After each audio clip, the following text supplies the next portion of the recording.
This is why a day full of small, responsive tasks leaves you feeling more exhausted than a day of deep focused work. It's not the amount of work, it's the fragmentation. Your quick responsiveness might accidentally be creating learned helplessness and disempowerment among your team members. If you say you value developing your team, but you respond to every question immediately, your behavior says you value being needed over their growth.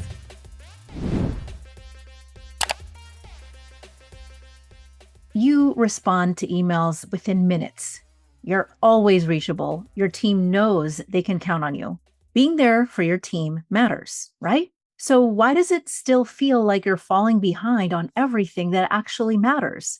Welcome to the Hard Skills. I'm Dr. Mira Brancu, and today we're talking about the responsiveness trap, how being constantly available makes you unavailable for real leadership. This is part 2 of my bonus 4-part Burnout series.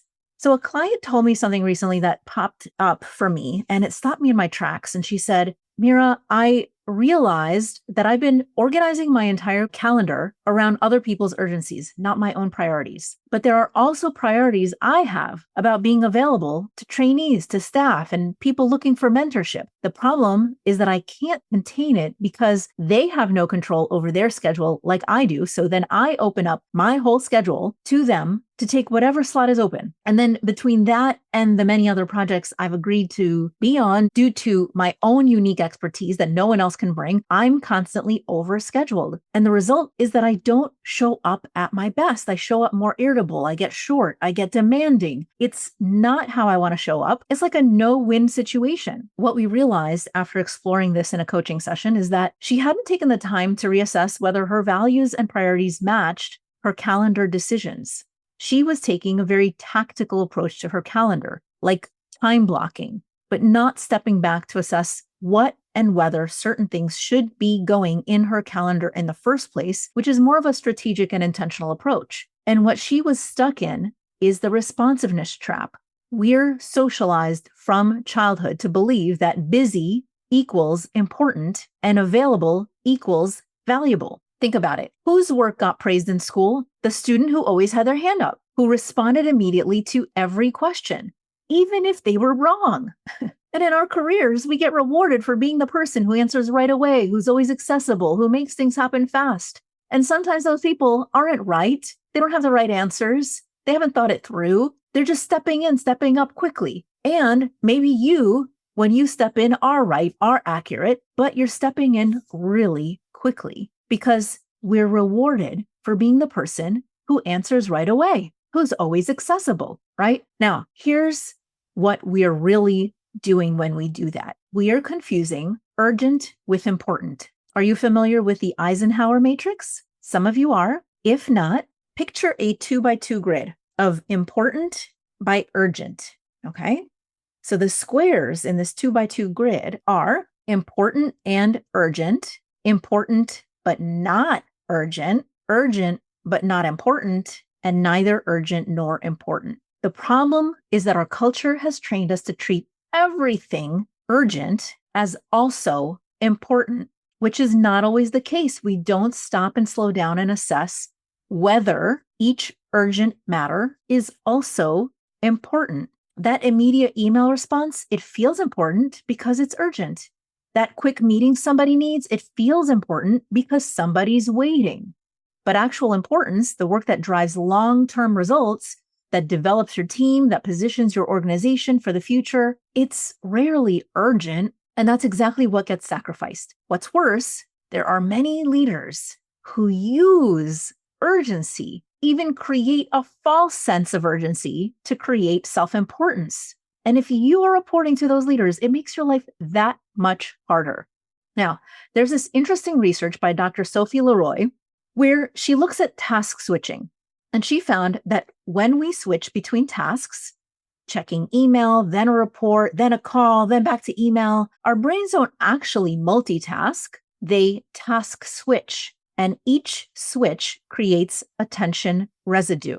That's something that she coined, attention residue, which means part of your attention stays stuck on the previous task instead of fully transferring to the next one. So By the time you've responded to all 3 emails, jumped onto the meeting, responded to the call, you're operating with less cognitive capacity because all of that attention residue. This is why a day full of small, responsive tasks leaves you feeling more exhausted than a day of deep focused work. It's not the amount of work, it's the fragmentation. And it's why my client probably felt like she was entering all of these meetings with more frustration and not at her best. She was slowly wearing herself down one responsive meeting and task at a time. Now, here's an even more concerning side effect about your responsiveness that you may not have thought about. Your quick responsiveness might accidentally be creating learned helplessness and disempowerment among your team members. Yes, when you respond immediately to every question, you train your team that problems get solved by asking you, not by thinking through solutions themselves.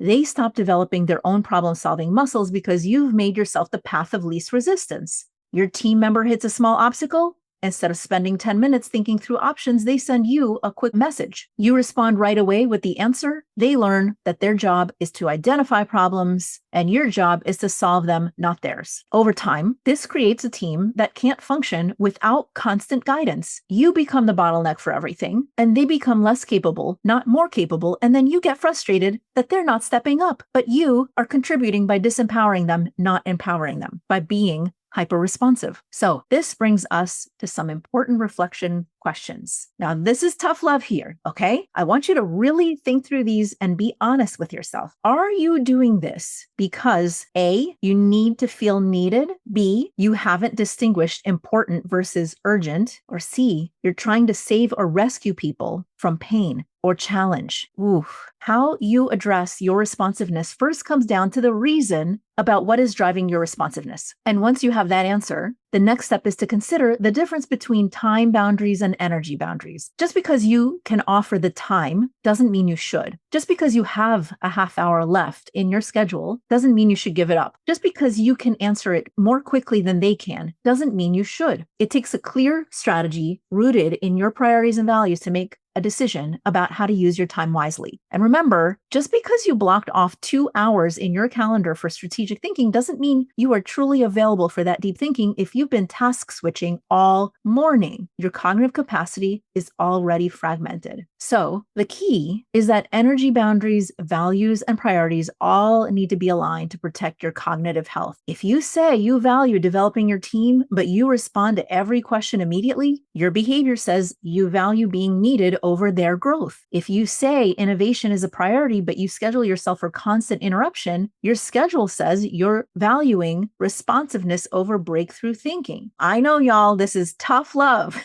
Now, if you need some additional help with all of this, yeah, I have you covered. I have a workshop for that, the Anti-Burnout Leadership Lab. And one of the things that we'll be doing is designing protocols to manage responsivity and strategic capacity, because it's not about being less available. It's about being available for the right things at the right times in the right mental state. Because responsive leadership isn't about immediate answers. It's about thoughtful solutions. And that requires protecting your capacity, not fragmenting it. So registration for the Anti-Burnout Leadership Lab closes September 29th. The lab itself is on October 9th, and it only costs $247. I had mentioned the last episode, it was $297. It's actually $247. I keep getting it wrong. So you save even more money. It's not that much. And you can ask your organization if they can cover it with professional development funds because hello, this is a retention measure for them to protect your burnout, right? So find out more at gotowerscope.com/2025 fellowship. This is going to be in the show notes as well as the actual direct registration link. This is for leaders in industries where you do not get the luxury of stable, predictable environments. It's where the work matters too much to do it badly and you matter too much to burn out doing it. The question isn't whether you can afford to take 5 hours for this. The question is, can you afford not to? Next week, we're going to be exploring the leadership paradox, how to build others' capacity without burning out your own. And if until then you want to do a really deep dive into the idea of responsivity, you might be interested in the episode that I did on June 18th, 2024. Look it up, June 18th, 2024, where I interviewed Dr. Tracy Calandrillo on her responsive leadership model. I'm Dr. Mira Brancu, and this is The Hard Skills.